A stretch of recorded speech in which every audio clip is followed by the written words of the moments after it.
literally flew from the US to Australia for 48 hours to take pictures by the Opera House.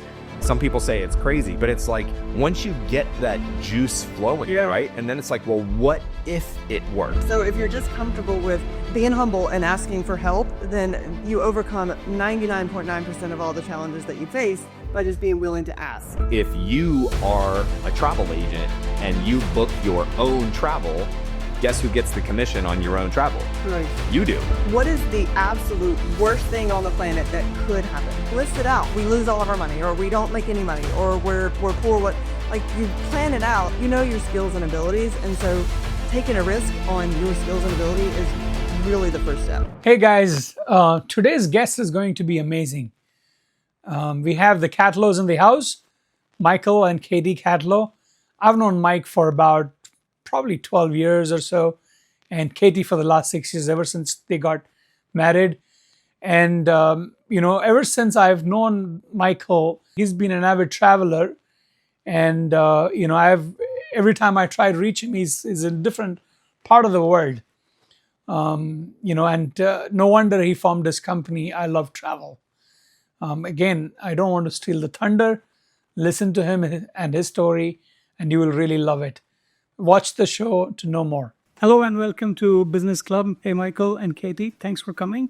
Of course. Pleasure to have you here. Can't wait to hear your story. Yeah. Well, we were very excited to be here. And it's funny, I was thinking about the first time I actually met you, I think 12 or 15 years ago. And I was excited we met at a Chili's in Charlotte, North Carolina. Well, we had met at an event and then we went and sat down at the Chili's. And I was really thinking about that. I'm like, I'm really excited to sit down with Sudeb and talk. And from then onwards till now, we've met quite a few times. And then every time we met, you're doing something different, I'm doing something different.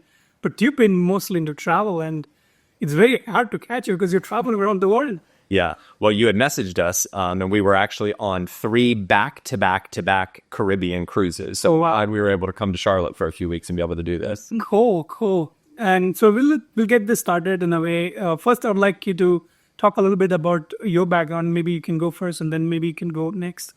And then how did you end up doing the travel around the world? And, you guys are married now, so I would love to know more about your story too. Yeah.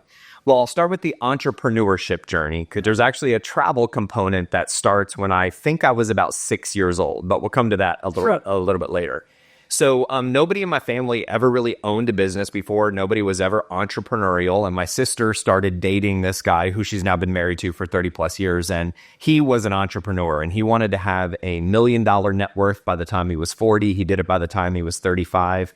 And I remember sitting in the back of his Volvo. I think I was 11 years old. And I'm like, wow, he's got a Volvo. I thought that was so cool.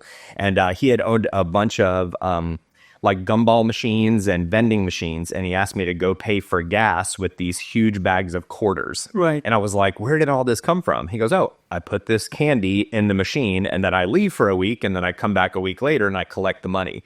Like, how do I do that? That sounds really amazing. Passive income. Passive income. That's right. So I moved to Charlotte, North Carolina to go to school at UNC Charlotte. And while I was there, in one of the business classes, it was like a strategic business class where they had accounting majors, marketing majors, finance majors, all the different divisions within business in one class. And they put us together in these little teams, and we had to create a hypothetical business that we would present at the end of the semester as all the things we would do to build the business. So I'm 19, 20 years old, whatever, in college, and going, what could I do to make money that would be fun? And I started thinking about it, and I was like, I go out dancing and I go out partying every weekend. How could I get paid to party for a living? So we created this hypothetical business that was a mobile DJ business, presented it at the end of the semester, ended up getting a good grade, and that led to a 14-year business of being a wedding and event planner. And so that was, again, getting paid to party for a living, but it was also 7 days a week. Because if you think about events, they usually take place on the weekends. Right. Building the business was Monday through Friday, 9 to 5. Meeting with customers was Monday through Friday, 5 to 9, because they worked full-time jobs. Right. So these couples would come in and we'd plan their wedding and spend all this time with them, and they were about the same age. And then after their wedding, they would hop on a plane and fly to Hawaii or fly to Greece or fly to Italy and like send me pictures from overwater bungalows while I'm sitting in traffic driving to Panera Bread for me with more people. And I was like, there's got to be a way that I can get into the travel industry. Had a captive market. Could we plan honeymoons? Could we, book the travel for everybody coming into town? So that led to, in 2012, so crazy to think about 12 years ago, starting a little travel business that in a very short time period, the travel business eclipsed my 14-year income of my wedding and event planning business. Wow. And I was like, well, this is way more fun. I can just travel and talk to people about traveling. And so since August of 2013, August 5th, 2013, to be specific, I've been full-time in the travel business. And it's changed over the past 10 years, pre-COVID, post-COVID, and so forth. But I always just think about, how can I do the thing that is the most fun to me? And if I can generate money doing that, that would be amazing, right? Yeah, it's like the best of both worlds. That's right. That's right. So I know you did something called Marty also, right? Yeah. So it was part of that? Yeah, well, so when I had the event planning business, we started a group called the Charlotte Event Professionals. And so we would go to country clubs, hotels, resorts that needed to get more exposure. And we would bring photographers, wedding planners, and they would offer a free lunch to everybody or a free meeting. And I'm like, well, we're doing this in the event industry, but I was very connected with like the Chamber of Commerce, with BNI, with Street Smarts, with several different networking groups. And I'm like, how do we get entrepreneurs together? And because I had been a part of like, not throwing any shade on any other like type of organizations, but I was like, if I go to a business meeting that's an hour and a half or two hours long, and I get 60 seconds to talk about who I am. Right. And so I have to sit through 89 minutes of misery in some cases to then like do the thing that I was most interested about. And then a lot of those organizations would say, the majority of the business happens before the meeting or after the meeting, right? If people like and trust. Like, well, why don't we just throw a party? I was a wedding and event planner. Why don't we just throw a party, mix in a little bit of meeting? Yes. And that would probably be more fun. So I was like, all right, M for meeting, Arty for party. So we launched the Marty, which was 15 minutes of a meeting and 105 minutes of a party. Started going out to restaurants and bars and saying, hey, if we bring you 20, 30, 40, 50 entrepreneurs, would you offer free appetizers and maybe a free drink ticket? Very first one, I think we had 123 people, then 175 people, and then 223 people. And then Mardi Gras, the holiday, came around. So we did a Mardi Gras party on Mardi Gras. Had like 300 people show up to that one. So there was no membership fee, no meeting costs, no anything. But there was so much business that ended up getting done. And I think that's where we first... Yeah, that's where we met first. First I think we met at Jessica's meeting. I don't know if you remember. Yeah, dude. Yeah.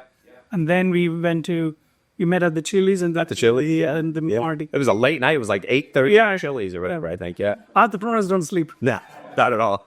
But it was at that meeting I was like, this Sudev guy, he knows a lot of stuff. Like, this is a mover and shaker. Like, this is somebody I definitely want to be connected with. And that was probably 12 years. Yeah. Long time. Cool. So, Katie, what's your story? Well, the fun thing is completely opposite. I'm listening to it, and I know his story, but it's funny when you listen to it again, and as he's telling someone else as a third party, that you're just like, wow, that's really interesting how opposite we are. So I'm Katie, and I grew up into very traditional rap, if you will. So again, he said that no one in his family was entrepreneurial except for meeting his brother-in-law. But for me, it was... go to school, get good grades, get a good job. Both my parents, my mom was a teacher. My father worked for Michelin Corporation and had worked at Timken. So blue collar work, shift work, if you will. And so that was the life that I grew up in. So I went to high school and then took a test that said that I would be really good in accounting or business. He's laughing because I'm not really good at that. But anyway, That's okay. I graduated with honors, so apparently I was good enough at least to take the test. I got hired right out of college in one of the big four accounting firms and worked in accounting for 10 years. So did public accounting, did private accounting, and got married during that time and just had this very traditional, I'm going to go to work, I'm going to get paid, I'm going to go on vacation and take my little PTOs and my paid time off. And that was the life that I lived, and that was very traditional. So what happened Oh, and during that, I started to learn that I didn't really love accounting. I didn't love going. I liked working with the people that I worked with, and I had a great job at the hospital, but I didn't like the job of accounting. So I kept looking for all these other side things to do. So I started in wedding photography and did a side gig in wedding photography because I really liked taking pictures. And about halfway through, I realized I didn't like taking pictures for a job because it became a job. So I never picked my camera up again for fun. Every time I picked it up, it felt like I got to go make money doing this because I'm going to build this. I thought that was going to be my route out of corporate accounting, was going to be doing a wedding photographer. And then, so while I was doing it, I was working 9 to 5, Monday through Friday, and then weddings were on the weekend. And I was just like, this is not it. So I never really got to the point where I thought I could transition it over. And because I was thinking it was going to be too much, it was going to take the joy out of it. So it wasn't fun anymore. It was now a job. So kind of put that aside. Then I was always into the gym, always working out, and front row of every exercise class that I ever did. So I thought, oh, this is something really fun, and I think I could be good at teaching it. So I went and got certified to teach group fitness classes. And so then I was 9 to 5 working the corporate job, and then like You're hustling. yeah, well, and then 5. You said entrepreneurs never sleep. Yeah. And then like I would teach class from 5 a.m. to 6, and then leave 6 a.m. to go to my 8 a.m. job and work 8 to 11:30, and then teach a lunchtime class, and then come back and work to 5, and then teach afternoon classes. And so it was a little bit ridiculous, but I was actually enjoying it. So I started to learn that I was coming in late or leaving early in order to do this fitness thing, and I was like, I need to just cut ties. And at the time, I had a second income. I was married at the time, and so it didn't really matter. There was a lot of pressure to make it was fine for me to just go try this. And so I did. I went and tried it, loved it. So I became a full-time fitness instructor, personal trainer. And then some things started to happen, where you think maybe I'm not happy because I'm not happy in my job, but there are actually deeper lessons in how couples react and how they connect with each other. And so there was more problems. So I ended up getting my first lovely divorce. First and only, let's hope so. Oh, so it's the first. So I went through a divorce, and at the same time that I was going through that divorce, my mom was diagnosed with cancer. So lots of big changes were happening in that year. You were in Charlotte, or I was in Spartanburg, South Carolina. Oh, okay. Yeah, so about an hour from Charlotte. And so all these big changes were happening. I was going through a divorce. I was starting a new career. Had left every little bit of security that I thought I had just to branch out and do things on my own. And my mom is diagnosed with cancer. And in fact, from diagnosis to death, she actually passed away, was only about 14 months. And so really, really fast. And just all of those changes. And so what I like to tell people sometimes is before meeting Michael, I basically lived and operated in the same 45-mile radius for 30-something plus years, like 35 years. I was in this lovely little circle, and everything was perfect, and everything was secure, and everything was like, we knew exactly what was going to happen. Very highly predictable. Yes, very stable, very highly predictable, this is the routine, very routine. And so then a monkey wrench comes, and my mom passes away really quickly, way before and my marriage falls apart, and all of these things. And I think I looked at the world and was just like, I think I did everything right, but now it's time to change. Because just because it was like the traditional path doesn't mean it was the right path. time to break free. Yes. Yeah. So it's funny that like, I didn't even know that I was thinking that way or feeling that way. And so my mom passed away in March of 2018. And I went on a trip. I was part of a little travel club, also a little side business, but it was more just about the people in the community that I was in. And I had earned a trip to Mexico and wasn't even going to go. I'd earned this trip and thought I wasn't going to go. My mom was sick and all this kind of stuff. So my mom passes away in March. The trip is in August. And life circumstances allowed me to be able to go. And so I go, and this was the trip that I met Michael on. So all these changes happened in my life and kind of prepared me for, okay, we're going to now take you from routine and stable and all these things that used to be like the thing that you held on to, and we're going to throw you into this world of Travel. Oh, yes. So that's the first part of my story of just basically stable and routine, and then Michael Catlows. That's cool. I also heard that you talked about your fitness. You also have some accomplishments that side. Do you want to talk a little bit about that? I'll mention it briefly. It was So within being a personal trainer and a fitness instructor, I also very much loved training myself. And very much loved being in competition.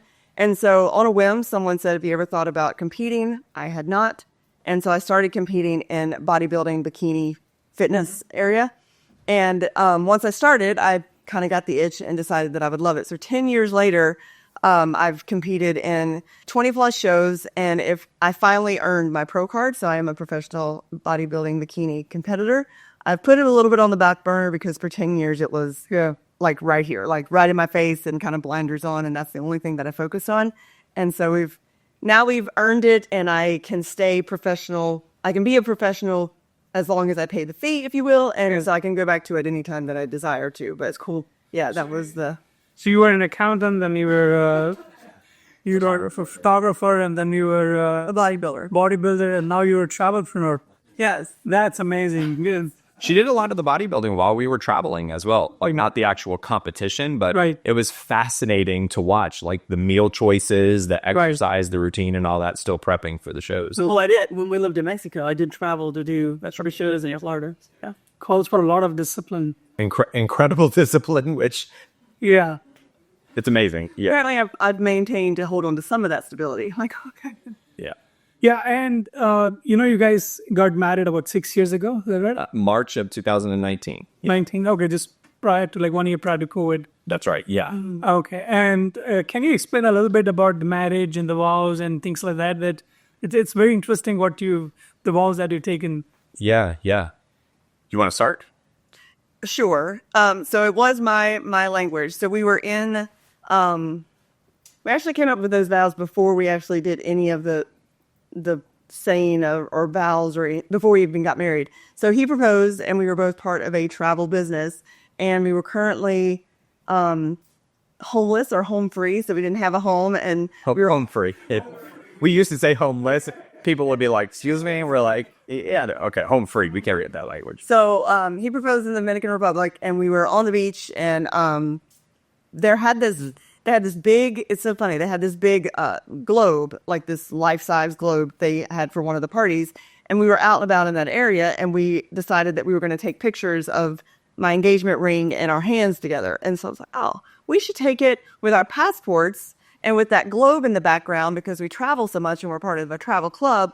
And when I went to make the post, I said to have, to hold, and to travel the world. So it just kind of came to me because of where we were and because we took that picture with our passports and things. And so we're holding and to travel the world. So there's an interesting little lesson because in today's world of social media dominant way we consume our information and what we post, if we weren't going to post the picture on social media, we may have never come up with those wedding vows because it was the way the picture was structured and there was white space on the right-hand side and you got to put some words. So it was thanks to social media that we came up with some of the life philosophies that we have. Yeah, because we actually never really said vows or had our traditional ceremonies. Yep. So that's just kind of been our tagline, if you will. Yeah. Cool. So you got married and now you're traveling again. So talk about a little bit about your travelpreneurship journey, getting into the business of travel, and what would you how it went about, and what would you recommend if somebody wants to get into this world? Yeah, so I think I'm going to start it out with a little context, right? Because in the travel entrepreneurship or travel opportunity world, we were talking before the meeting about being extremes. Right? So we are very much on the extreme side of we've sold our houses. We have one car, like an old used car. We sold pretty much all of our belongings and we travel the world full time, like 12 months out of the year. And we've been doing that. December will be 6 years that we've been doing that together. And so that's our story, but we are the extreme. So for anybody who's watching or listening, I don't want them to have the context that the only way you can be in travel entrepreneurship is to sell your house and leave your family and like try the world. Because probably 99.9% of people that are in a travel business somehow, some way have a normal life, right? Normal, we could put in. But so again, going back to the earlier story, for me, it all started with just that whole philosophy of, and I know we both have a friend called Steve Gatter who talks about the ikigai, right? Which is, What is something you're good at, something the world needs, something you're You can make money at what you make money at? And for me, it really came from, I think when we read a book, something either connects or doesn't connect because it like resonates with our soul in a way. And for me, it was Crush It by Gary Vaynerchuk. And the subtitle of the book is Cash In on Your Passion. And so just thinking about it, and I would always ask, actually, there's a few little stories. I would ask the question, if I had, in a pretend world, if I had all the time and money in the world, what would I do with my time? For me, it just kept coming up. I want to see the pyramids of Egypt, right? I want to ride a camel in front of the pyramids. I want to scuba dive the Great Barrier Reef in Australia.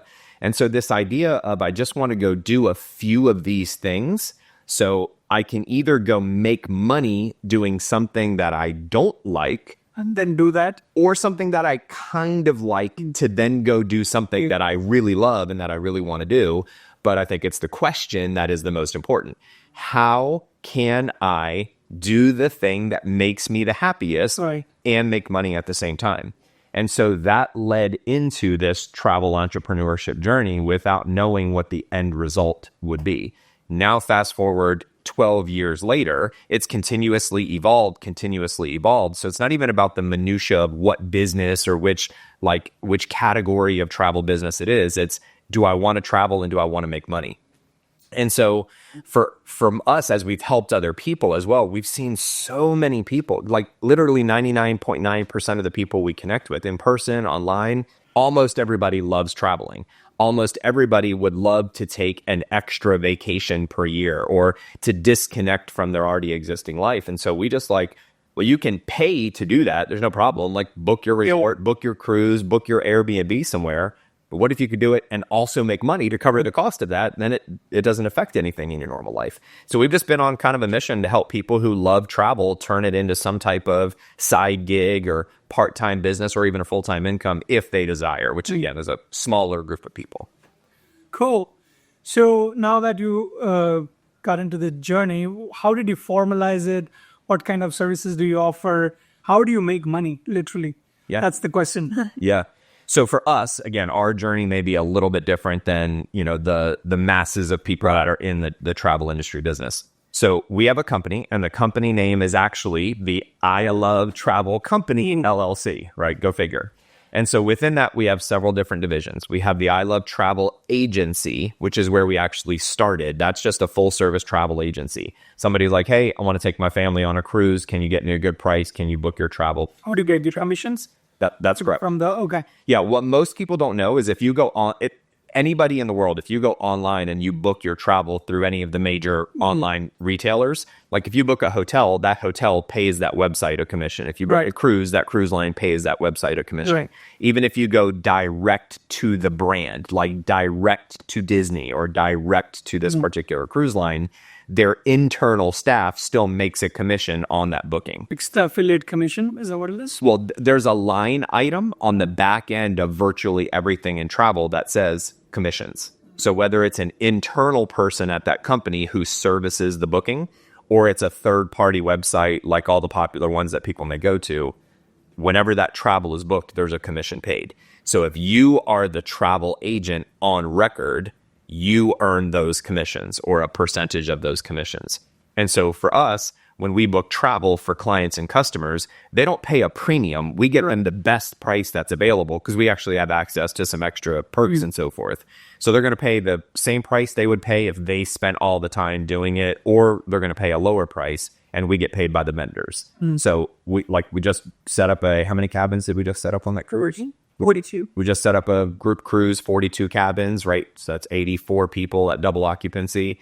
And, depending on the cruise, the sailing and all that, if the cabin is $100 per cabin or $200 or $300 in commissions per cabin, those dollars can add up. Yeah. And we can do it from anywhere in the world. Oh, yeah. So one of the things we also teach people is if you are a travel agent and you book your own travel, guess who gets the commission on your own travel? Right. You do. Yeah. So why would you not do it? There's a little fee to be a travel agent, but your commissions are this big. So you're in the net positive. Correct. If you book some travel. So we have the I Love Travel Agency where we book travel for other folks. We have another division called the I Love Travel Academy, where we teach people and help people become independent travel agents. Is there a course fee or something like that? Nope. Well, there is a little fee, but there's several different options that people can choose. It can be free if they desire. Okay. Could be a couple $100, and then depending on their goals and stuff, or so forth. But it's very, very, very small. But there's also ways that people can do free affiliate programs online, but they don't know where to start. Right. So we might do like a small little coaching fee just to help guide them towards where they need to get to. But if they come through the academy, we don't charge them for the academy. They just have a fee associated with the host agency which covers their insurance, covers their marketing, and covers all that stuff. How do you make money off of that? Somebody is joining based on their travel or based on their, or based on their expenses? Yep. So it's a little bit of both. So if let's say they pay $40 a month for their agency affiliation fee, we make 10% of that, $4. So not that much, right? And so let's say there's a travel commission that's paid, and this is industry-wide. Okay. Yeah. So if let's say there's a $1,000 total commission that's paid out to the agents. The vast majority of travel host agencies out there, people can Google that, YouTube that, that's pretty standard, is that host agency will do a commission split with the individual agent. So the agent who booked it, let's say it's $1,000 commission, they earn 70% or 80%. We, as their team leader, we may make 10% or 20%, and then the host agency keeps that. So one of the host agencies, but we're affiliated with a couple different, as well as we own our own company. So some of them do $100 million a month in travel bookings. Wow. Because they have hundreds of thousands of travel agents that are booking a few little things here and there. So an individual agent can leverage the volume of 100,000 travel agents and a huge network booking travel. So they get these high commission rates and they get their little split. So we don't charge for the education side. We make a little split on the travel, which I like because we want to put our money where our mouth is. If you don't book travel and earn commissions, then we don't make any money. So we want you to travel. We want you to book family reunions and all that stuff. So then we also have the I Love Travel shop, which is this is a new one where we have a whole bunch of I Love Travel gear. That became my baby. But even outside of the I Love Travel logo, there's like Katie did some fun Halloween, like a ghost that says boo with a K, like book trip, So there's fun little travel. Well, my favorite was Travel is in My Bones, and I had this cute little skeleton on it, so Travel is in My Bones. So we have the I Love Travel shop, which is another entrepreneurial venture that people can do because it's a print-on-demand. I'm serious. That's right. No fees to us to set it up, to host the store, and so forth. Yeah, because you have companies like Printify and Printable. We use Printify, Redbubble. Yep. Okay. Public Tea. So there's like three of them that are really well-known and popular. And the other, just to throw it in there, Redbubble and Public Tea actually has organic traffic. So they do, people know of them to go look for t-shirts and stuff anyway. So just because you don't have to like really push it out, you're going to have organic traffic. So you design it, you put it out there, and they do the traffic any which ways. They do. Yep. You can also promote people to it yourself, but yeah. And it's highly driven by descriptions and hashtags and like, of course, the SEO. So they've got organic traffic. So if someone goes on a Redbubble thinking, I want a t-shirt to wear while I'm on my vacation, and they search for a travel gear, there's plenty that comes up, including our stuff. So, yeah. And then one other area, which is a newer one for us in 2024, but it's actually been really exciting, is the division called I Love Travel Solutions.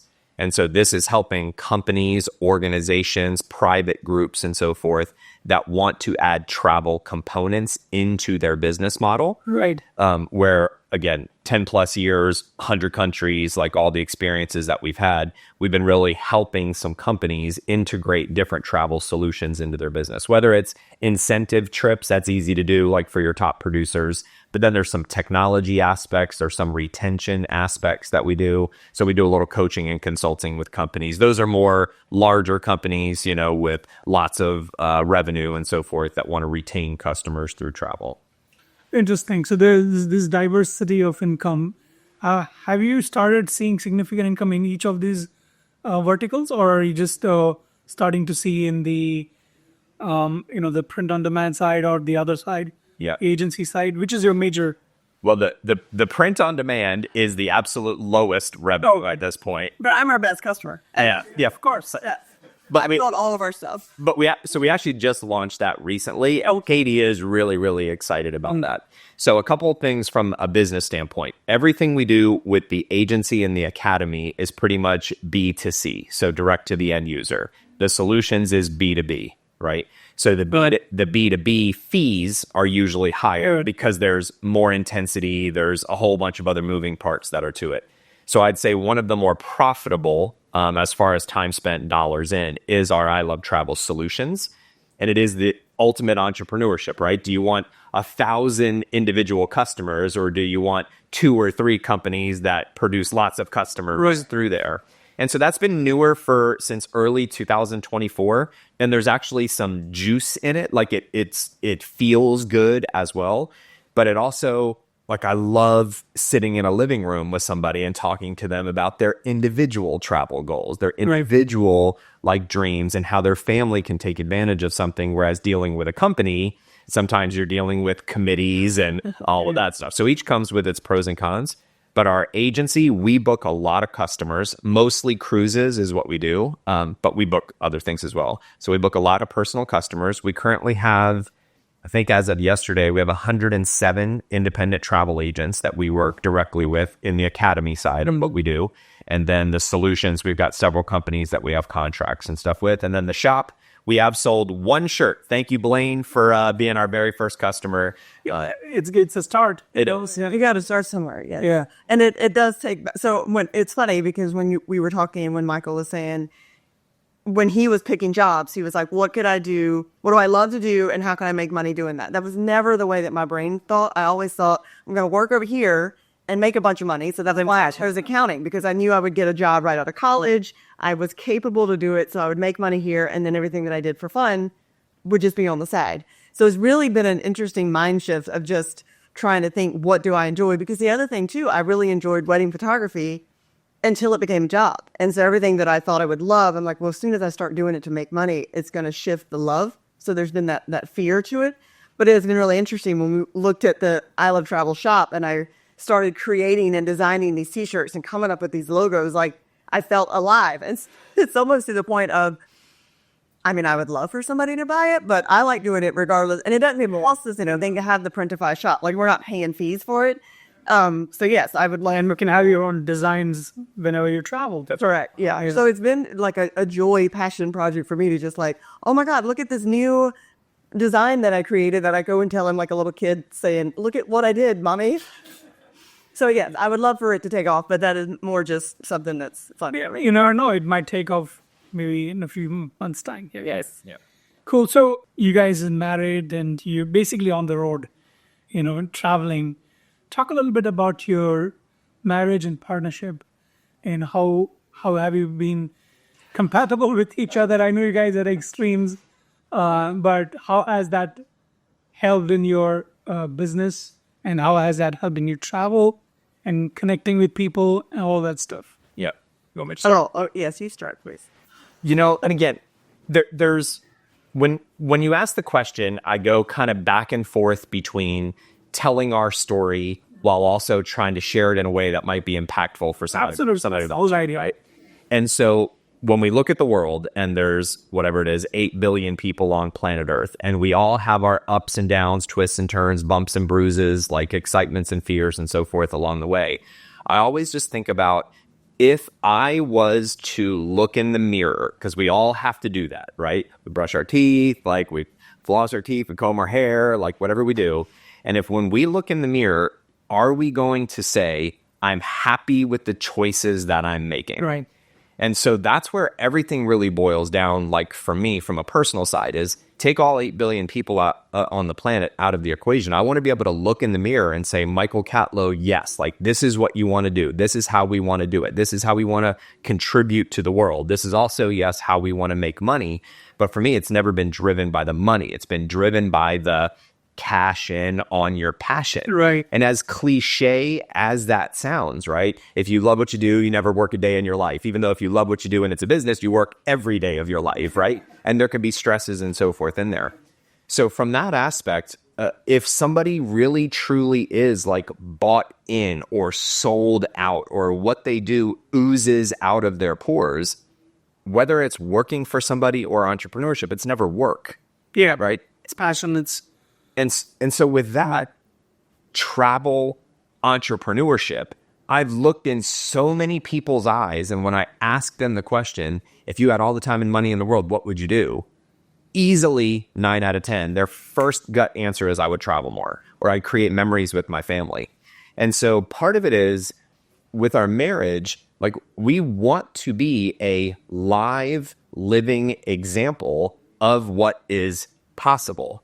But it doesn't mean that the possibility is you have to sell your house, sell all your stuff, and travel around the world full time, because that wasn't the initial goal. Right. The initial goal was just to go see the pyramids in Egypt. The goal was to scuba dive the Great Barrier Reef. And then it was like, well, if I'm already over here in Australia, what if I just went to New Zealand, which means I got to take a little more time, which means I got to generate more money.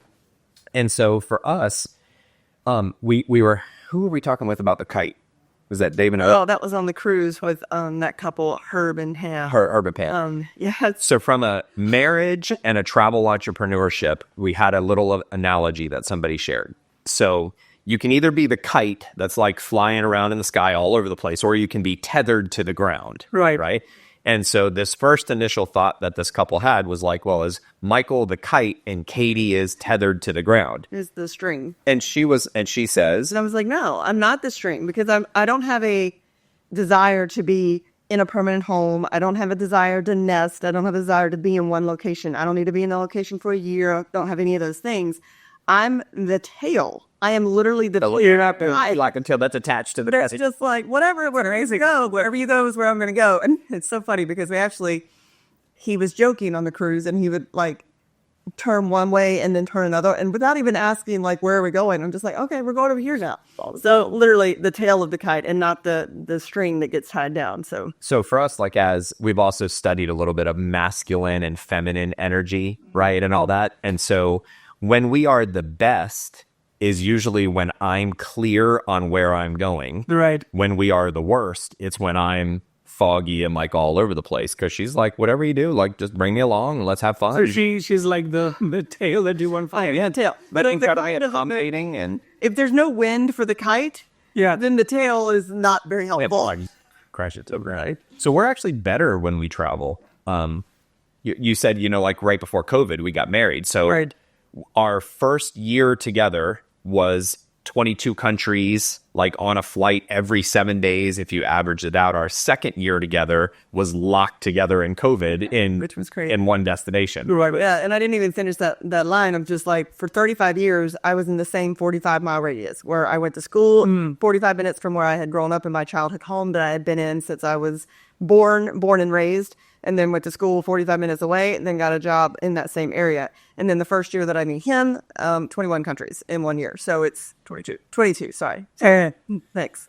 And you said you traveled to 100 plus countries Between the two of us, between the two of you. Okay. And then I also heard that you said you did like 20 plus destination weddings. Yes. Yeah. Talk a little bit about that. And So it's a fun story, right? But it also goes back to the cash in on your passion. If you had all the time and money in the world, what would you do today? What would you do tomorrow? What would you do in this aspect? So we were engaged. We were not even married, and we got engaged pretty quickly. And Katie had bought her wedding dress. And you got to tell the story of the Sex and the City side, which then led to the entire. I'll try to tell it quickly, but for some listeners that may have seen the movie. So it was the second wedding for me. I mentioned before that I had been divorced. It was actually a multiple wedding for my husband. It was number 3 for my husband. I was also married for 9 days a second time, right? But we both been married for 4. So in my mind, I was like, okay, I don't want a big shenanigan wedding, but I do want a new dress. And so I thought new dress was going to be simple, sleek, mermaid. I mean, I'm talking to you, but Jane, I do have some females that are. But anyway, I was thinking simple, sleek, not a big thing, but definitely wanted a new dress. So I go into this bridal shop and I'm looking at what I thought was going to be what I had in my head. And none of them were making sense. None of them were like making me go, wow. And I literally like was just thumbing through the dresses, and I stopped on one that was a complete huge ball gown, not at all what I was thinking, like massive dress, lots of tulle, and was like, well, that's pretty. And of course, the bridal shop people, they want you to try on everything. So try it on. It's free to try it on. You never know. I put it on, And like, you could hear angels singing in the heavens and like the lights went brighter. It was ridiculous. It was my dress. It fit to a T, no alterations needed. So I bought it off the rack. But the interesting thing was I think about the Sex and the City movie of Sarah Jessica Parker. So the movie, not the show, but where she's getting married and the same thing. She doesn't want a big thing. She's older. So she's like, I just want it to be simple affair. But then she goes on this bridal shoot and I do a story about her and she puts this dress on. And the dress, as she says, up to the ante because they gift her this dress and it's this immaculate ball gown. And one of the pictures that they did for the magazine was she's lower level and they're shooting it from above and she's looking up, twirling, and she tosses these flowers and she's got like this glow on her face. And that's where she knew, well, actually that's where the photographer knew, I have to give her this dress because it's the one made for her. And then that upped the ante for the rest of the story. So I get this new dress and I'm like, well, I can't just go get married on a beach somewhere with this or just go to the courthouse with this. Like this dress needs to be In the right destination. yes. And it needs to be like honored or what, like I need the photograph. It's like respected. Yes, the dress up the ante. So that is my Sex and the City story. And So now, wow. so we were in a travel business at the time, and if you've ever seen the movie Rudy about the Notre Dame football player, the walk-on, it's a great movie. The owner of our company had the Rudy jersey that he bought at an auction for however many tens of thousands of dollars, and so Rudy Rudiger, the real life person in the movie, was doing a Broadway show. Right? Technically, the show is really just him talking. So the owner of our company bought out half the theater. So it was going to be this fancy ordeal, right? Like black tie, all dressed up, all kind of fancy. We were going to New York City. It was February 2019. We're staying at this beautiful hotel, and we're leaving at 6 o'clock in the morning to fly from Charlotte up to New York. So Katie wakes me up at 3 a.m., pounced on top of me, and I don't get up easily anyway. And she goes, I want to bring the dress to New York. And I'm like, what the hell are you talking about? Why are we bringing the dress? She goes, the floor in the hotel, it's got this black and white checkered floor, and there's a balcony, and we could do a wedding picture. And meanwhile, I'm thinking, we're going to a Broadway show. Are you wearing this wedding dress to the Broadway show? Because we went and bought a whole fancy dress. So to make a long story short, we end up bringing this dress with us to New York. We do this photo shoot. We're not married yet. We're just engaged. We don't even have a date. We don't have anything. We do this little shot. It was amazing. That weekend goes through. It was Valentine's Day weekend. I then said... What a perfect timing. I said, if you could celebrate Valentine's Day anywhere in the world, where would be it? Just having coffee or whatever, just a random conversation. And she says... Paris, which is really weird for me because I'm not the girl that's dreamy. So it was really weird that that's the answer that I just threw out there, thinking it was never going to happen. So we're in New York City. So 48 hours before this trip is done, I just get online and we look and there's a flight direct from JFK to Paris. So we book a one-way flight with the wedding dress. Now we got to go buy a garment bag, right? This big, because it has to fit. Yeah. And to interject, it's all about respecting the dress. It broke my heart to fold that thing up into a little bitty ball. Yeah, we got a laundry bags that we put it in. But it was fine. Go ahead. So we fly to Paris and we're like, well, let's take pictures by the Eiffel Tower. How amazing would that be? Right. So we rent a car at the Paris airport, land at 7 o'clock in the morning, drive straight down to the Eiffel Tower, park. Now we don't we're just by ourselves. We got a little tripod and a Bluetooth clicker with our phone. Stripped down halfway buck naked in the streets of Paris. She puts on the dress. I put on my black suit that I had brought for the black tie event. So it's not a tuxedo, but it's black on black. And we set up the tripod and we take pictures by the Eiffel Tower. And then we come up with, you take 100 pictures to try to find a good one with a Bluetooth. So we do this dip, right, with her in the wedding dress. It's amazing. So then we're like, well, we've got this car. We don't have anywhere to be for 11 days or something. Yeah. So we did a 4,000 kilometer road trip around Europe, taking the dress to the Leaning Tower of Pisa, to the Colosseum in Rome, to the top with the Matterhorn in Switzerland in the background. And it was mid-February, right after Valentine's Day. And so there's snow on the ground and there's this epic, perfect blue sky. So we ended up taking these pictures. It was not planned at all. It was literally the day of we were flying was I want to bring the dress to New York. And then it was 2 days later, where could you celebrate Valentine's Day? Not even about the dress. That then turned into, I think we did 20-some destinations in 14 countries. We then flew to the Sydney Opera House and took pictures, literally flew from the US to Australia for 48 hours to take pictures by the Opera House. Some people say it's crazy, you got to spend this money and do the time to do it.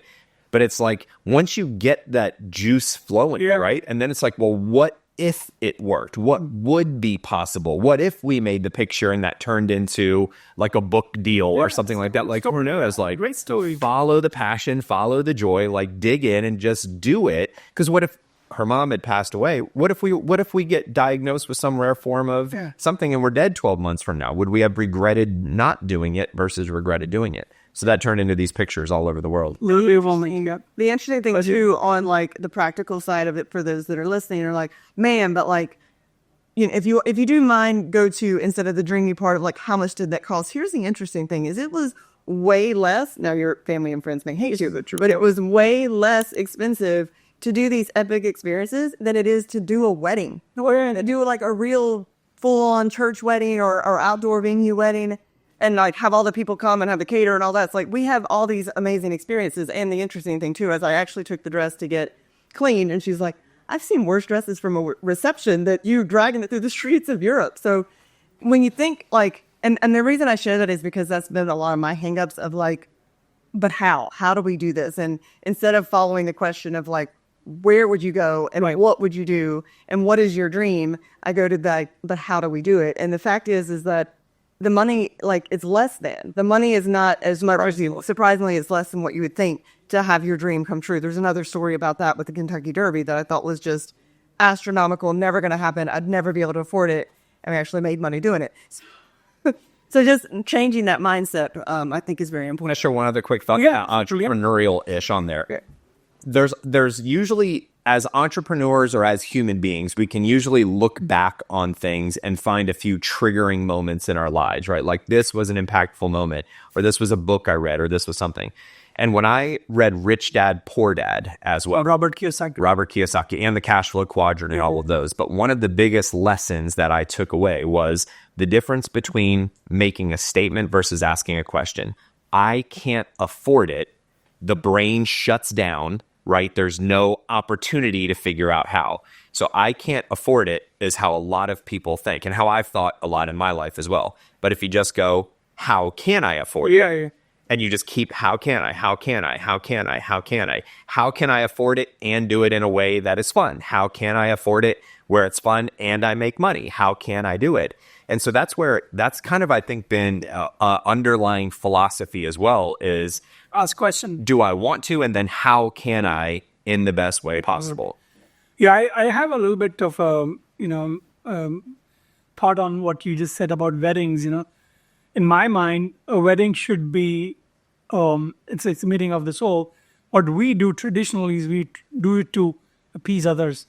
In fact, what we should be doing is we should make the wedding the best time of our life. For our life. Yeah. And because everybody has got their time, and why should we spend more money on others? Why not spend that money on us so that that can be a memory? And you never know what story will come out of it. Like, yours is a great story. Yeah, because we thought we would just go to like the courthouse and just like sign. Actually, so our official, because all of those wedding pictures, we did that all before we got married. We maybe did one or two after we got married. So our official wedding, my best friend Brian, we met him and his wife at Outback Steakhouse at Concord Mills Mall. Right. Had a Bloomin' Onion, had dinner, and then went out to the comped the Bloomin' Onion, I think. Did they comp it? I think they did, because we said we were getting married. So then we went out, he got ordained as a minister and then signed our wedding papers in the parking lot at Outback Steakhouse. So we have, our wedding technically was officially in the parking lot at Outback, whereas the experience was all around the world. When I say wedding is in the parking lot, the marriage is on the road. That's right. That's right. Yeah. So, I mean, in literal sense. Yeah. Cool. So you talked about, about your wedding, your travel ship journey. You also have this philosophy about being home free. Yes. Not homeless, right? Home free. So let's talk a little bit about that, and maybe pick some nuggets for the entrepreneurs who are watching this. Yes. Travelpreneurs are watching this. The interesting thing, Sudeb, is I think that's the number one hang up that whenever we make that statement, like when people say, oh, like, man, that's an amazing story, but I could never do that. Or, oh, that's really great for you, but I have this thing. And so I really want to be we've really tried to figure out different ways to explain it, because no matter when we explain it, for some people it puts a roadblock up, right? Got it. And so from the entrepreneurship side, going back to being true to oneself, what's my strengths? How, like, what would make me happy? You're a key guy. Your ikigai. For me, we just did a 6,000-mile road trip around U.S. and Canada. And pretty much anytime we would come to a red light, now granted we were on interstates a bunch, I open up Zillow and I look at the cost of houses. Just anywhere, like in Podunk, North Dakota, or in the middle of New York City. And I think for that amount of money that we would have to pay for a house, for a mortgage, for rent, for whatever, we know, because we've been traveling full time for 6 years, right? So this goes back to like a value system, which there is no right or wrong or good or bad whatsoever. It is so much cheaper to travel the world having epic, amazing experiences than it is to live in North Dakota, than it is to live in Charlotte, North Carolina, let alone Los Angeles or New York. Now, again, to be very clear, there's plenty of people that love their house. Their home is their sanctuary. Their home is their place. They have family and commitments and all of that stuff. So they should follow that path. But for us, it's incredibly fun, but it's also so cheap. It's so cheap to travel the world having amazing experiences. Awesome. So home free is the way to go for travelpreneurs if they really want to do. Yeah. No, because again, 99% of the people that are in the travel business, they do it from their extra room that they have in their house, or they do it from their kitchen table. So travel entrepreneur versus nomad, those are actually like two completely separate things. People can be in a travel business with, it doesn't matter your background, doesn't matter your desires, doesn't matter your goals, doesn't matter. It's actually harder to do the travel business all around the world because we don't have manila folders with clients and customers. We were talking earlier about keeping the email box clear, right, and full and organized. So it's actually harder to be in the travel business and not have a home and not have a system than it is, but to be nomadic, that's kind of the desire. So again, we go, how can we travel the world and still run the business? Cool. So when you travel, you've been traveling, you live in a suitcase, right? Suitcase and backpack. And backpack and maybe laptop and camera and things like this.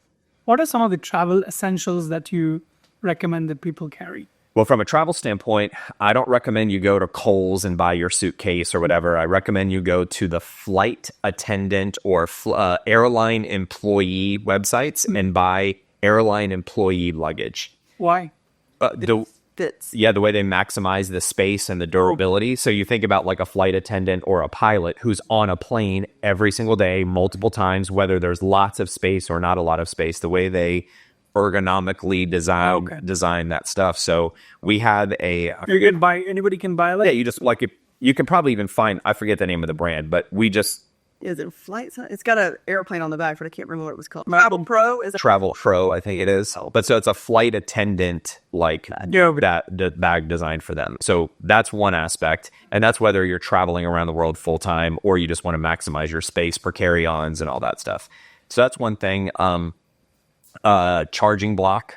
But we have like a power bank? Power bank. But we actually have a solar powered, so you can plug it in and it's solar powered. So we use that all the time. For road trips, we did just get Tupperware branded silicone food bags instead of like plastic ware that, for a cooler, you can just put stuff in a bag and it stacks up more. But what do you think? Packing cubes are my thing. To me, it keeps it organized. So if you're going to live out of your suitcase, I've gotten a little off of it. But when I first started, and I was going to say it's a joke, the travel essential for me is stiletto heels, but that's a personal preference. But packing cubes are amazing. So they've got labels on them. And so for the way that we live, like I would pack winter, if you will. And by winter, I mean long sleeves. Like we don't do a lot of crazy winter, but like pants, long sleeves, all in one cube. And if we're in Dominican Republic or we're somewhere tropical, that packing cube never leaves my suitcase. Yeah. I'm also not a big nester, so I can leave things in the suitcase and just pull out what I need for that day. So I've got like a packing cube that is everyday essentials, like maybe a tank top and some shorts and maybe like a light jacket. And if we're on a road trip, that's the only thing that I go in and out of. So it just kind of keeps it organized. It also saves a lot of space. You can push them down. We don't have like the what is it, the vacuum seal cues, you can, but we don't need that. We don't have enough stuff to use it. But it does definitely help to like squeeze it in there if you're using space. So packing cubes are huge. You know, another thing, again, so we used, depending on when people watch this, things can change, but we've been with T-Mobile for a long time. Yeah. And so whether it's a shout out to T-Mobile or not, but they have, I think our plan is like 120 countries, unlimited data, unlimited texting. Mobile. Yeah. And so we don't buy SIM cards when we travel somewhere. We just, and even if we're there for an extended time, It's a great tool. yeah, because WhatsApp, because you can do it just on data. We can be walking along the beach doing a Zoom call or a Facebook video call without having to make physical phone calls. So, I mean, T-Mobile's been great as well. But I will add one other thing. So lately we've done a lot more road trips than we had when we first got married. We were flying more when we first got married. And I don't know if this matters to people or not, but it matters to me, is having a gym.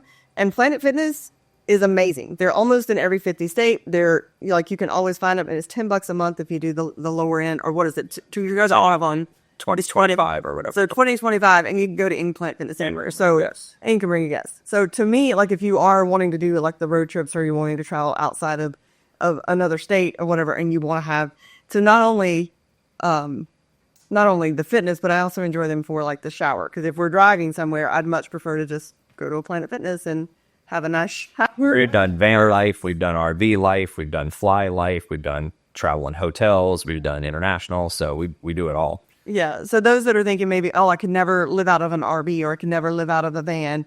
Like, it's different now because there's so many available, accessible places that make that you're not just living out of a van. There's more options for those things. Cool. What do you think would be the cost, like an average monthly expense?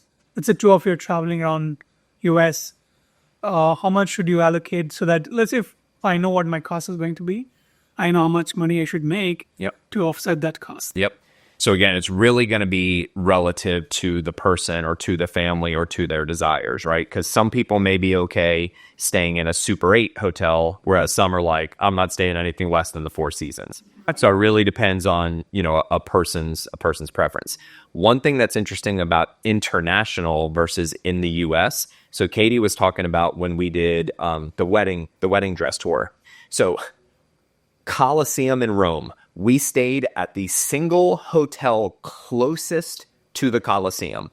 Big, like Victorian, like cabana, canopy bed, and like all this stuff. And I think we paid $62 a night, Including breakfast. including breakfast. And you literally walk out the door and you're at the Colosseum.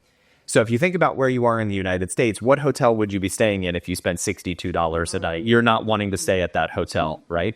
When we were at the pyramids, we literally were directly across the street from the Sphinx. Breakfast every day on the rooftop. And we've got a picture we'll put up for everybody. That's like the 3 pyramids and the sunrise. And we've got this amazing breakfast. And we paid $38 a night to stay there. And that included breakfast. And you walk across the street and you go right into the pyramids of Giza.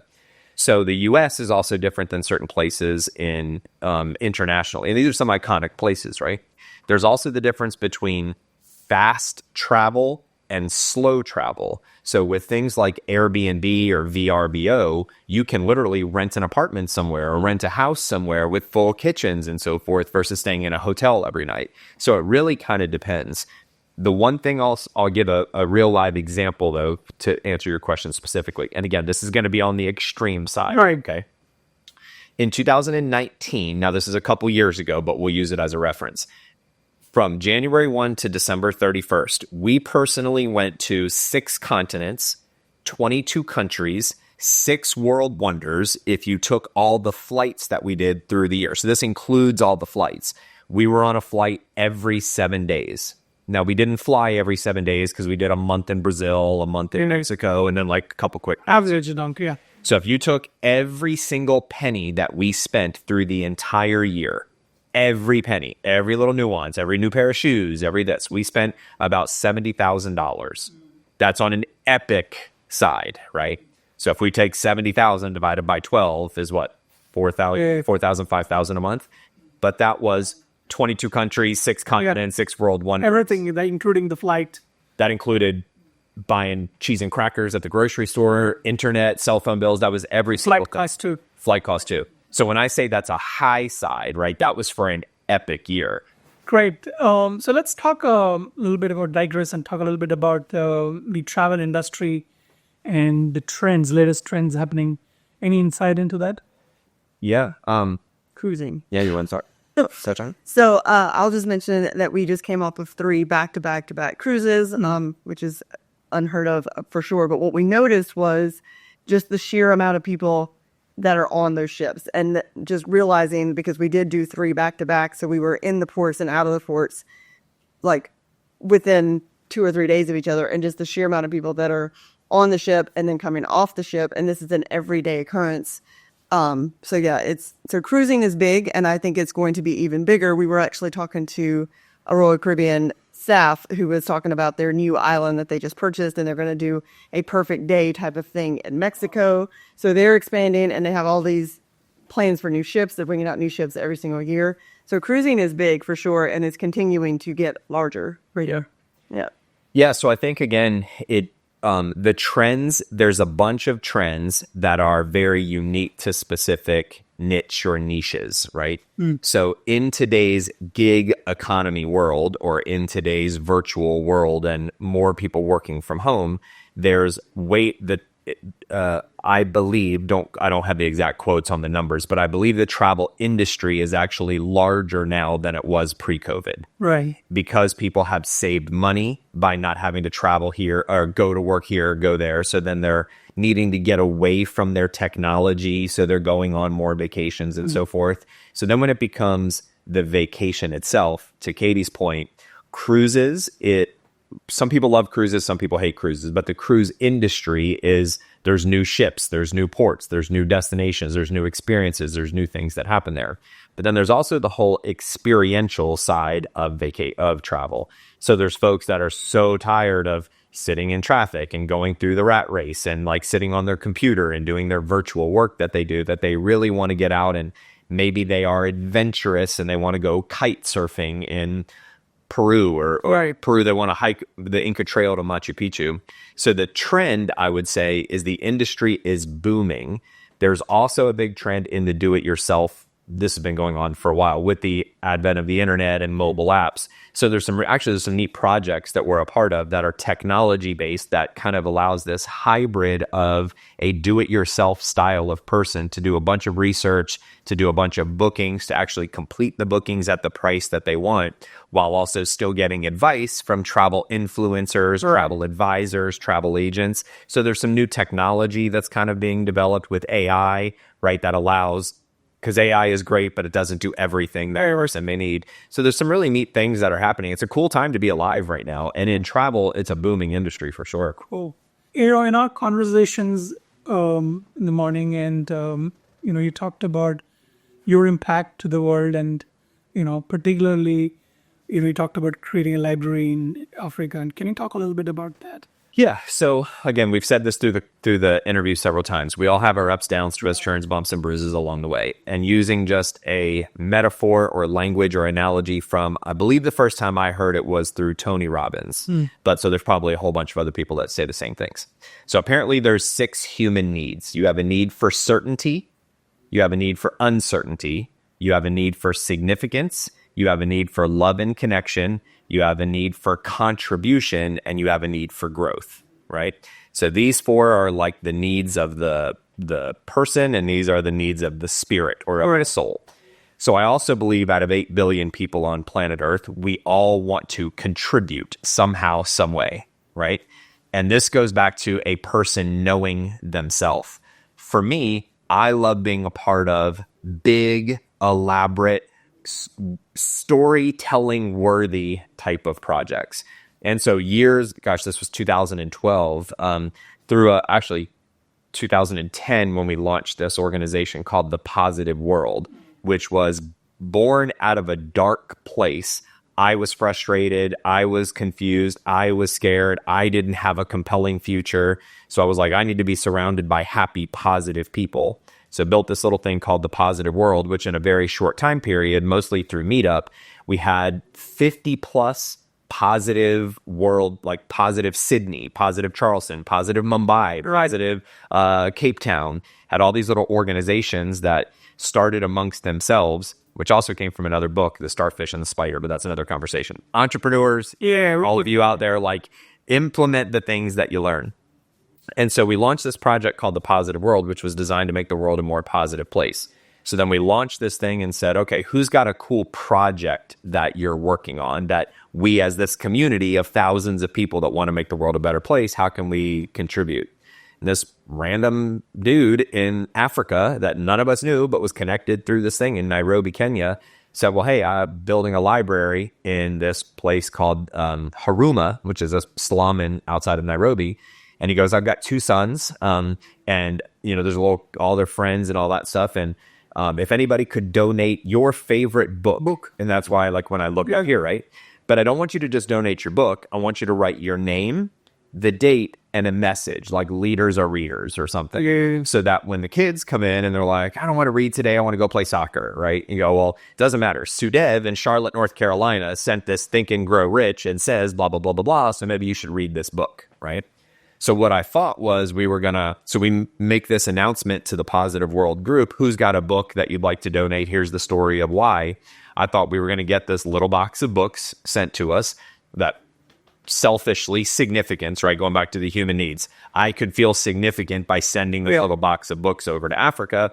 Within 6 weeks, we had 5,000 books. No, we had 6,000 books and $100,000 in school uniforms, resources, pens, paper, coloring books in my garage. Now, I've never been like a third-party shipping person, so now we have to get a shipping container from Charlotte, North Carolina, to the port of Kenya's good. Yeah, whatever. I forget the port, and then get it trucked into Kenya. So that just led into building this. It turned out to be, I think, the second largest private library in all of Eastern Africa. Wow. Built into like the one, very, very rough area in Kenya. So it's just that need of contribution, and that's the beauty of blending. If I could have things all my way, right? What are the things that I'm most passionate about, and how can I do that in a way that also serves others? Yeah. That's why I think for us right now, like, travel is a piece of that. Selfishly want to travel and see Machu Picchu and like see all these amazing things. And then selflessly, if we can tell the stories or encourage or assist or help people to create those memories themselves, it's kind of that blend between the significance and the contribution at the same time. That's great. And are you still in touch with them? Not too much. Again, that was back in 2012 is when we built that. So yeah, haven't had much communication over the past couple of years.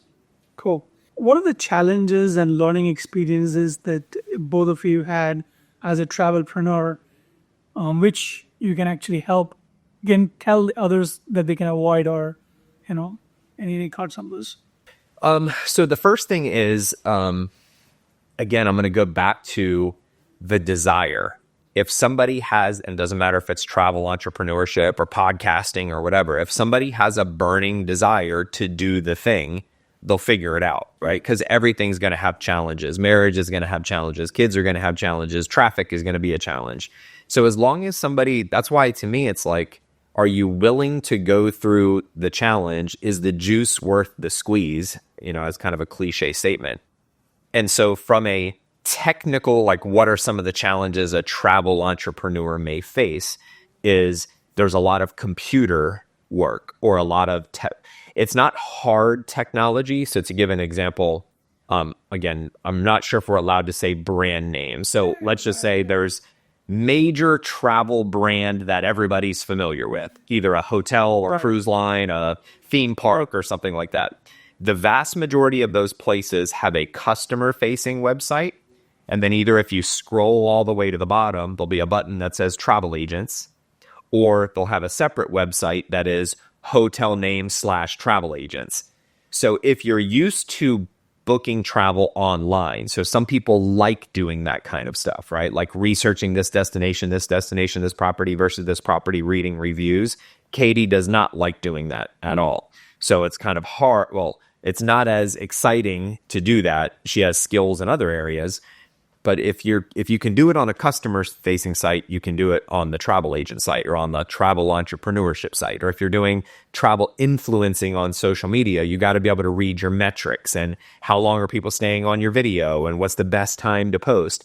So I'd say the only real challenge that I see around it for somebody who wants to do it is the technical component, but it's also not complicated technical things. So you just need to be tech savvy a little bit. Well, it's not Tech familiar. familiar. Yeah. Well, here's the other thing interesting as well. So I don't like researching a whole bunch of. It's not my highest and best use, but there's a lot of Unless it's for favorite clients. Yeah. So that's true as well. But the other thing that I would say is learn to use the phone, because there's people that will help you. And not even just like there's us. We've helped a lot of the travel agents that worked with us. We help guide them on where to go for which trip, because a lot of it when you're first starting is you have access to everything. So the challenge is the overwhelm of, okay, I have this person, this family, this friend, or even myself who wants to go see the pyramids of Egypt, but there's not a Pyramids of Egypt website. Or there is, but there's not like a, like you don't go to royalcaribbean.com to book the Pyramids of Egypt. So there's not a, the destination. Yeah. You've got to put that trip together, find a hotel, find the flight, and all that kind of stuff. So there may be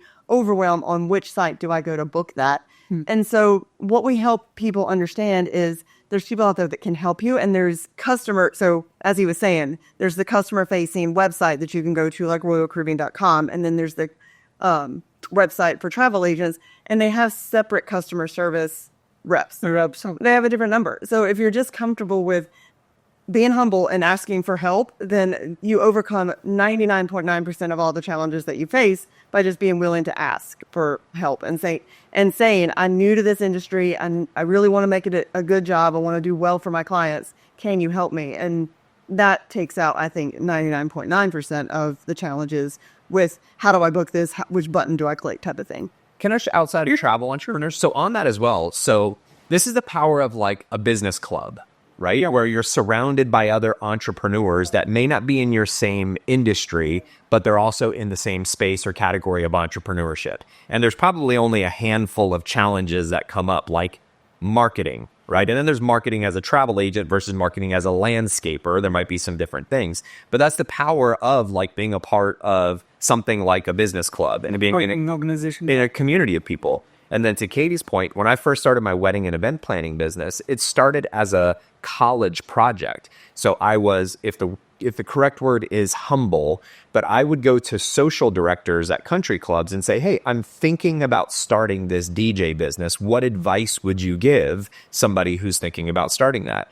Or in like a business club, oftentimes people want to present themselves as I'm the expert, I'm super smart, I'm confident in what I do. And there's a way in saying, even amongst a group of other entrepreneurs, hey guys, I love what I do. I'm very excited about my business. There's certain aspects that I'm really crystal clear on. And at the same time, I'm smart enough to know that I don't know everything. So I would love to know, how are you marketing to clients on social media? Or how are you doing setting up your automation with email campaigns? And just being open enough to ask and listen, as opposed to always wanting to tell things. Man, it makes it so easy, and that's very applicable in travel business. I always think that half the battle is won if you know how to ask. That's right. Yeah. The question is oftentimes way more important than the answer. Right. Yeah. Cool. So I know that you have impacted over 10,000 people. Talk to us a little bit about how effectively have you been able to create a global community? How did you go about doing it? Your journey into that, and how have you been in touch with all of those, if at all? Yeah, well, social media has made a world of difference, right? Well, let's say the internet and social media. And then there's all kinds of little things like now school, I think, is a big thing that everybody's posting about school and building their community in there. So whether it's there or back in the day, Ning, I don't know if you ever with Ning, building your little communities, Facebook groups, and then WhatsApp threads and all of that. So again, it really depends on the business that the person wants, and are there legalities in different countries. So are you able to offer your services or your products internationally or even across state lines and so forth? So there's all that stuff into it. But so with us, with travel, for anybody who's have you ever seen the movie Coming to America with Eddie Murphy? Oh, okay. Well, so for those, I'll tell the little story in it, but it actually blends into how we built community. So Eddie Murphy is actually the Prince of Zamunda, which is a country right in their native land.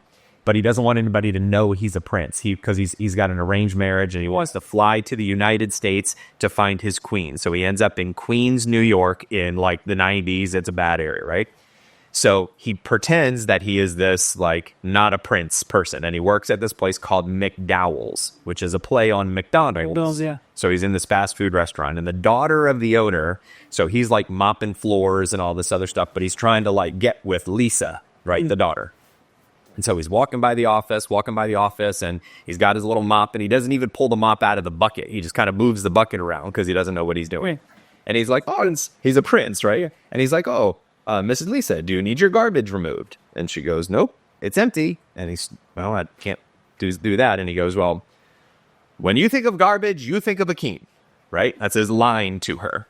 And that movie has always stood out to me because when you look at our shirt and it says, I love travel, we just want to go, if you love travel, think of the Catlows, right? Not travel agency, not travel entrepreneurship, not travel solutions, not all there. And so from building a community standpoint, what we've seen with people who are very niche in their entrepreneurship journey, there's power in chess club, right? It's very specific to it. But there's also power in broad strokes. And so with us, we built this community of travel enthusiasts, travel lovers. Some may be entrepreneurial, some may not be entrepreneurial. And so if you look at it from that funnel standpoint, if we've just got a gazillion different people who love travel, and then we offer a product or we offer a service or we offer a thing, or we have this project and this project and this project, as we built this massive community of people who love travel, we've had over 10,000 of them want to start some type of travel entrepreneurship journey. But we also have people, we've sold one shirt, right? So we just want to build a community of people who love travel. And so we use Facebook. We're very all over social media.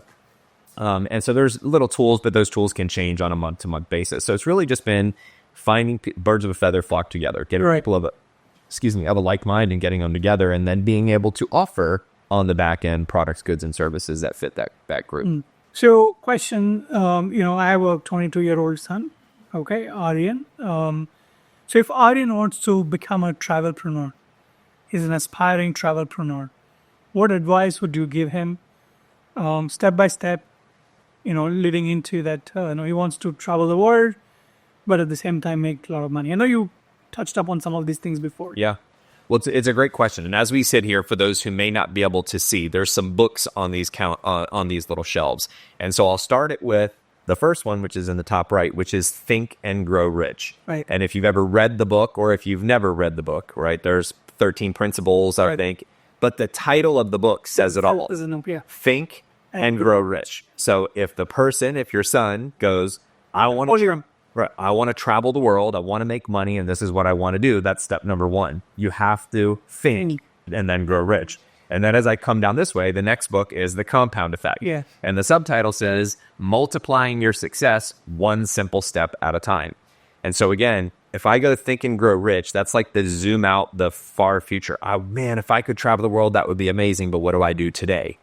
And so you have to trust the process and take that one simple step. And so for your son or for anybody else who's out there, there's different categories. Do you want to be a travel influencer?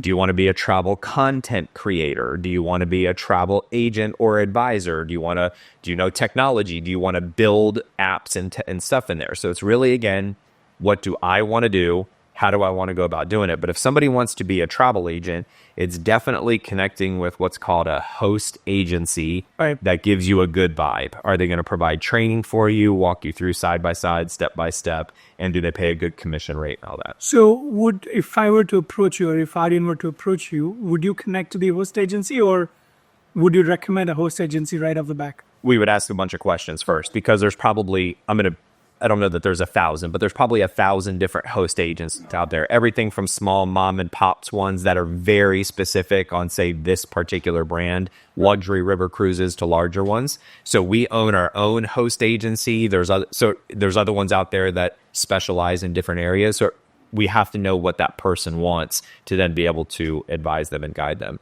We do find that a lot of people that we talk with, they don't really know which way. And so that's where we'll go, well, just come work with us for a short time period and kind of get into the industry to see if you even like it. And if after 3 months you're like, hey guys, now that I love this, I found this thing online, like, hey man, go for it. So we're a good starting point for a lot of people, because we will take the time to help them find their best path. And if their best path is not with us, like, we will encourage them to go wherever they need to go. Makes sense.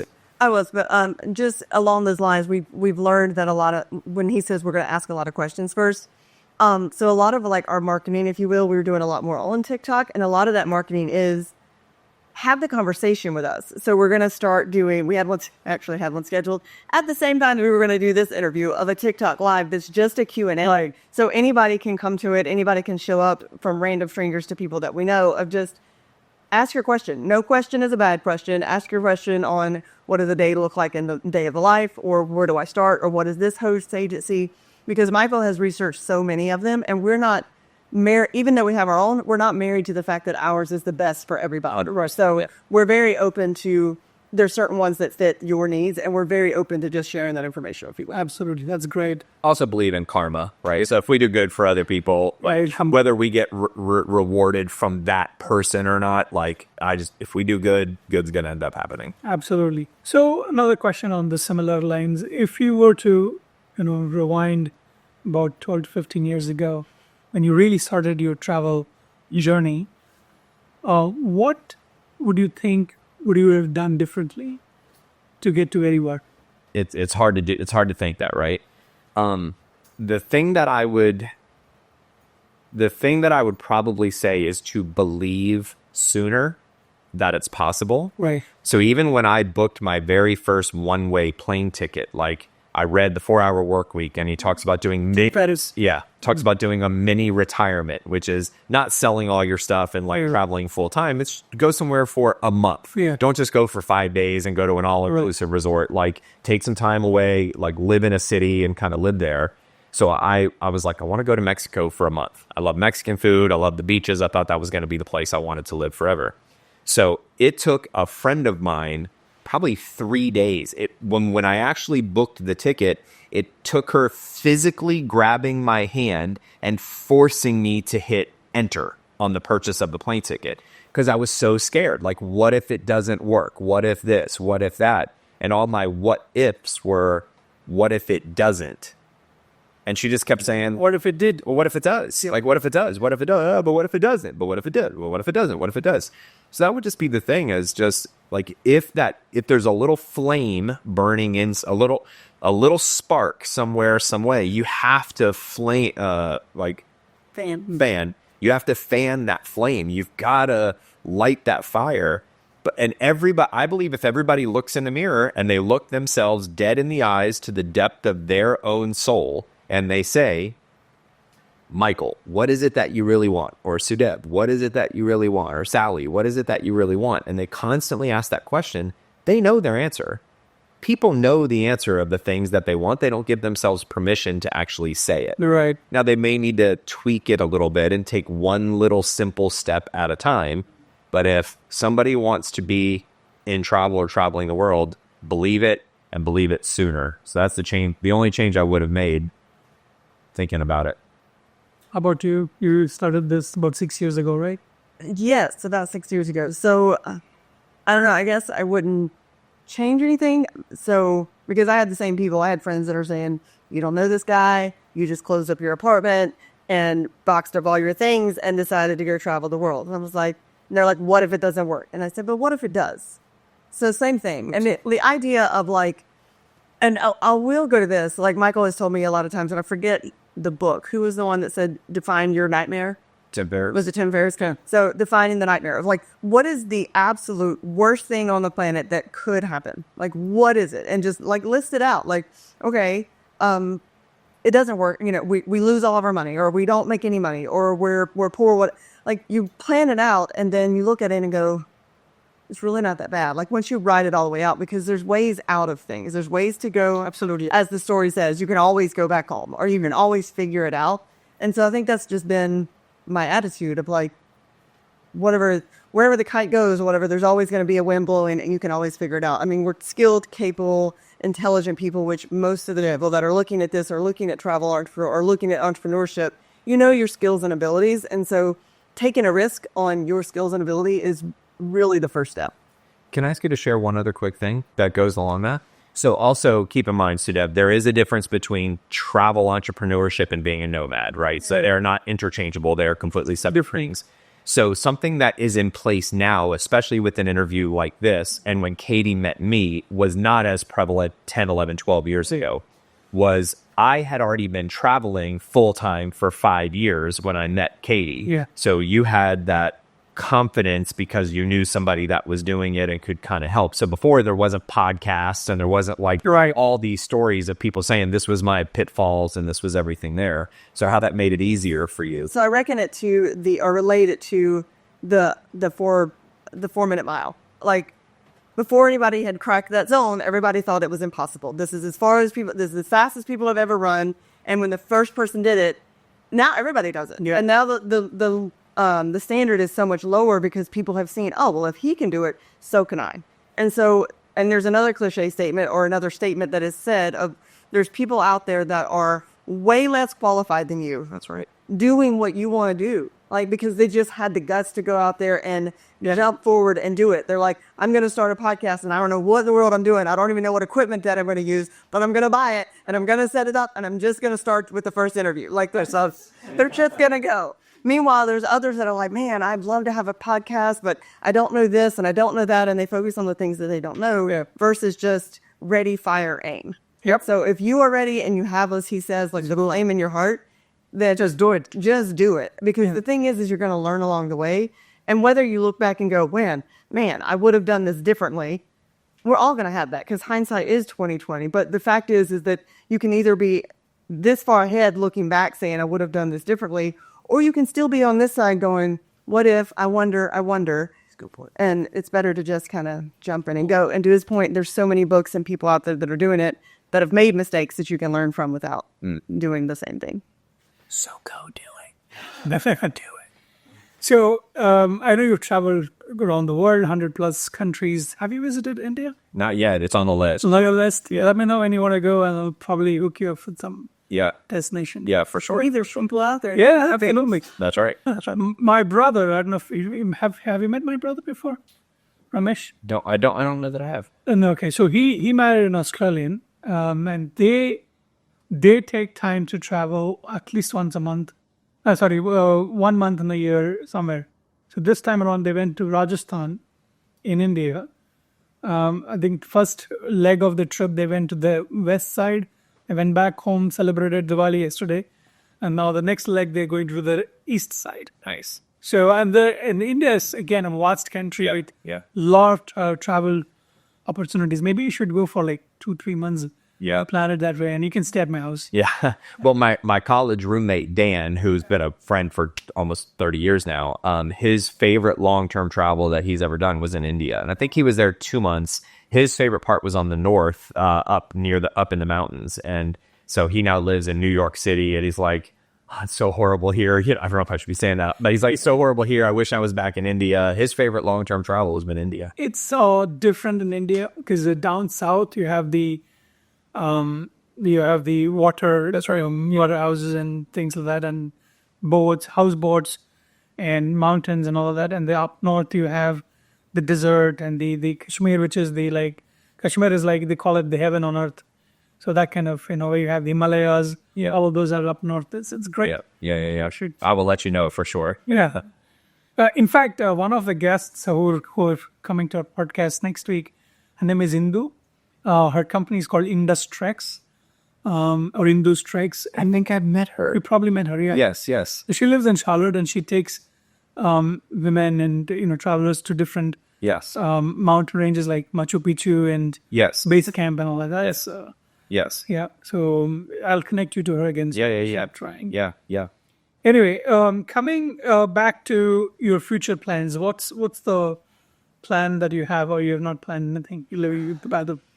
So wherever the wind blows, wherever the kite. Yeah, the only thing that we have formally planned, but I also say we might cancel it, is we have a 47-day cruise from Perth, Australia, across the Indian Ocean, around the south of Africa, up into the Mediterranean.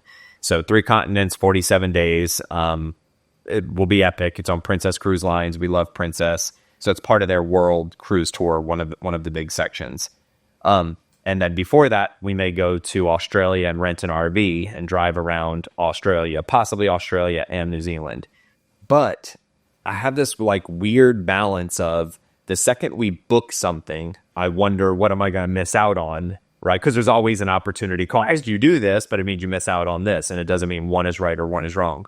So we actually have a lot of business projects that are kind of developing right now. And so one of the challenges is if we're on a 47-day cruise, even though they have Starlink and internet, it's okay, it is different on the other side of the world, time zones and all that. So we kind of wake up every day. When we travel, we usually don't book the hotel until noon the day of. Oh, really? Because we don't know which direction we're going or what thing. Is it like the pricing?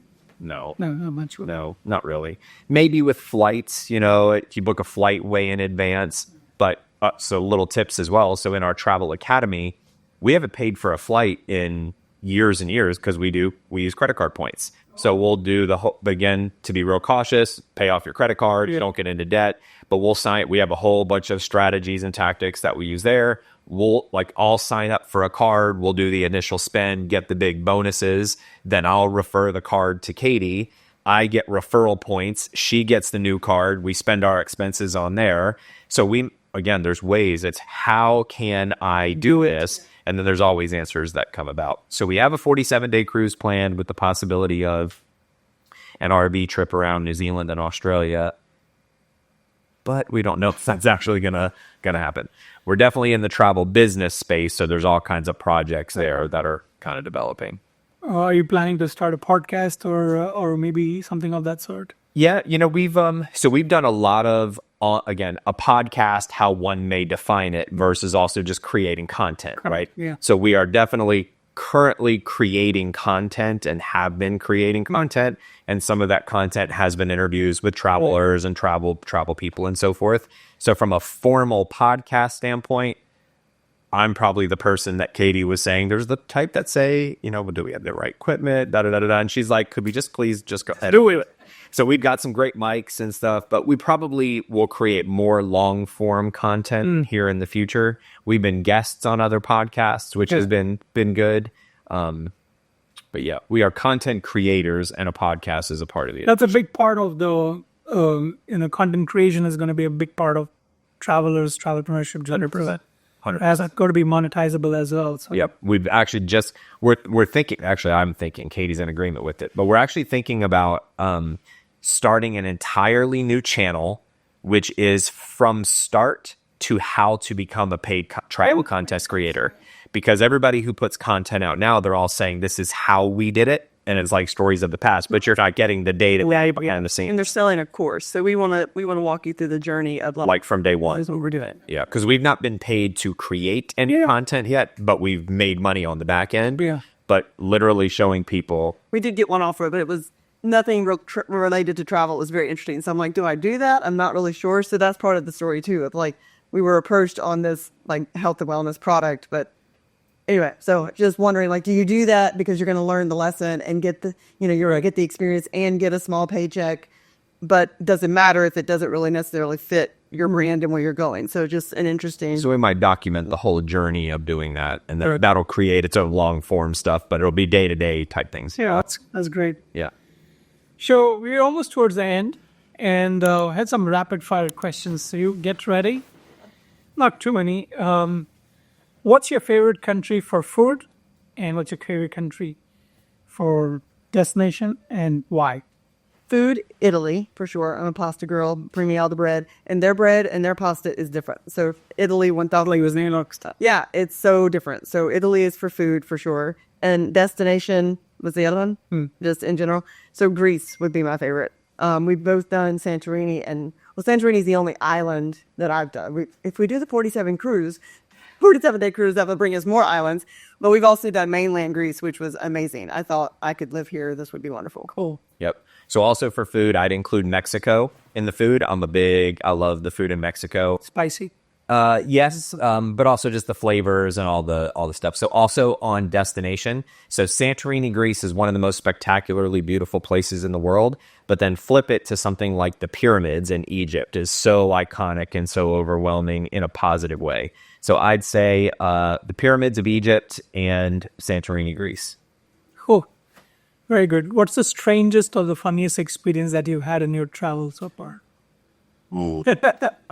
When you said this was not premeditated at all, I had a different experience that wasn't necessarily strange that I was thinking of. That was not strange. It was really kind of unique and like a language barrier. But when you first said that, I immediately went to the bathroom experience in Jordan.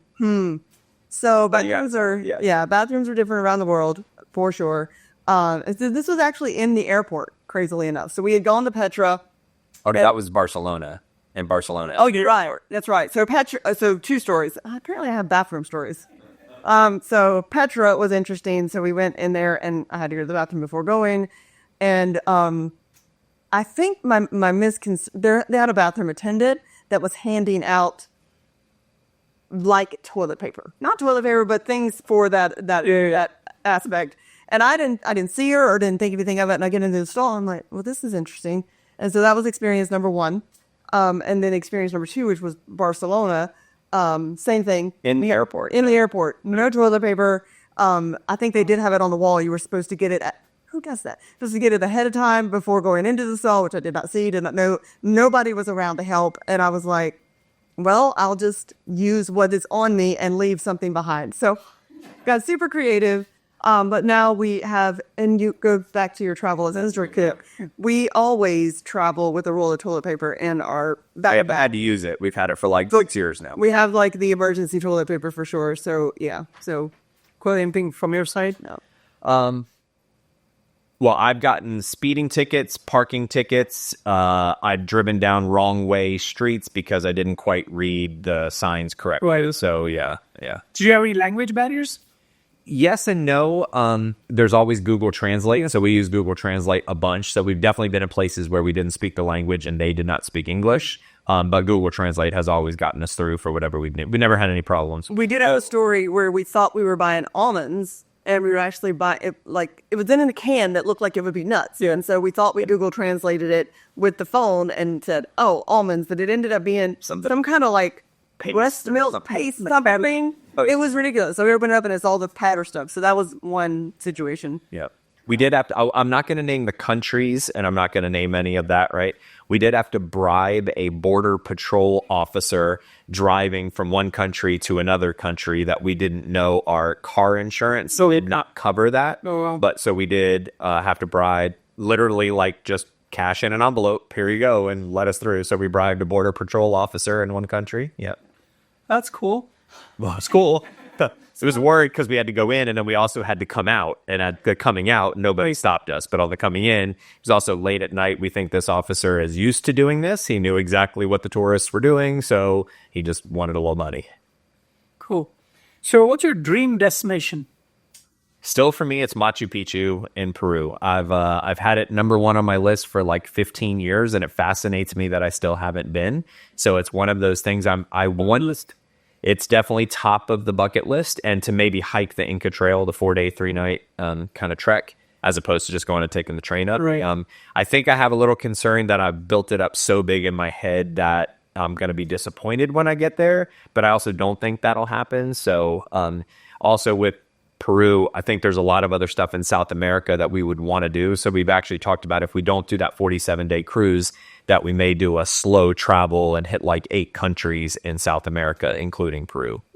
About yours, dream destination? So I'm going to say I've got 2. So one, because I've always wanted to be, and then one, because of what other people have said to have been there. So Bali really interests me because of what people have said and been there. But Ireland has been top of my list since I was a kid because I have a thing for castles. So would love to go see like the castles of Ireland, and I just love the Celtic accent as well. So that would be fun. And the Northern Lights would be good. But Final question. I know you talked a lot about essentials.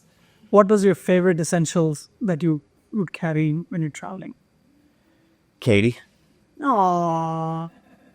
Well, no, serious. Like That's sweet. I mean, so I traveled for 5 years by myself or single, not married. I mean, I had a couple people that went here and there, but it's definitely different traveling with She completes here. with a partner. Yeah.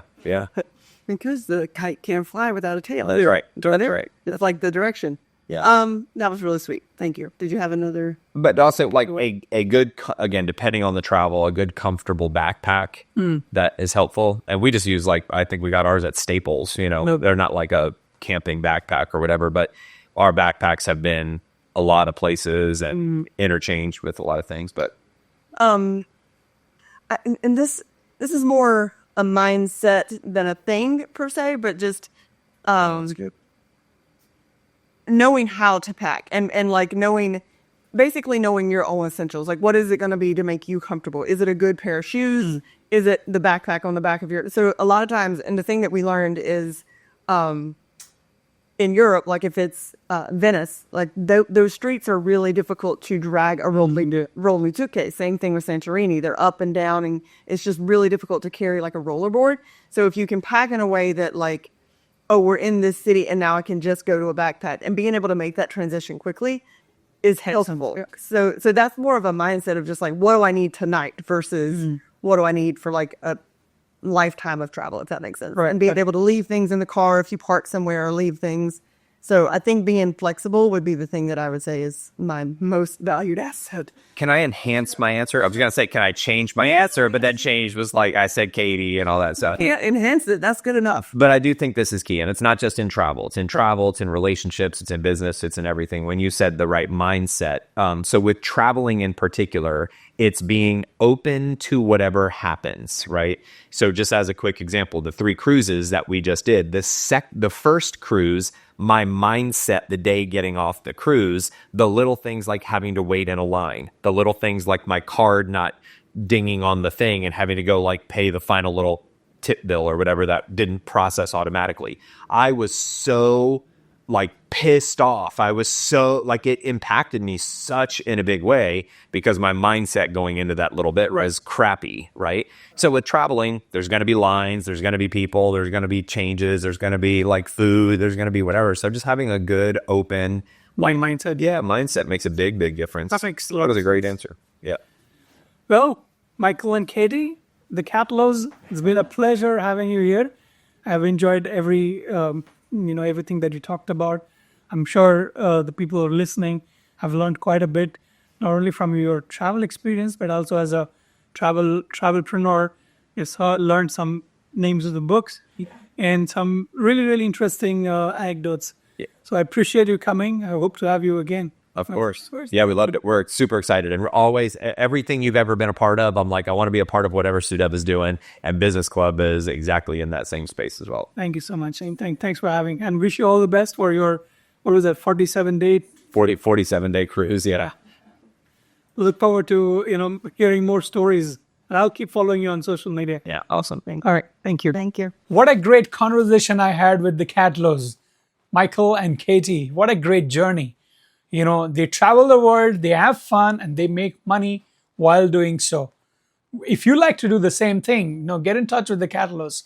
Their information is right below. And I would love to do travel and make money while traveling. So I'm definitely signing up for it. I hope you do too. And the next guest is coming. Hope you keep watching us. Meanwhile, have fun.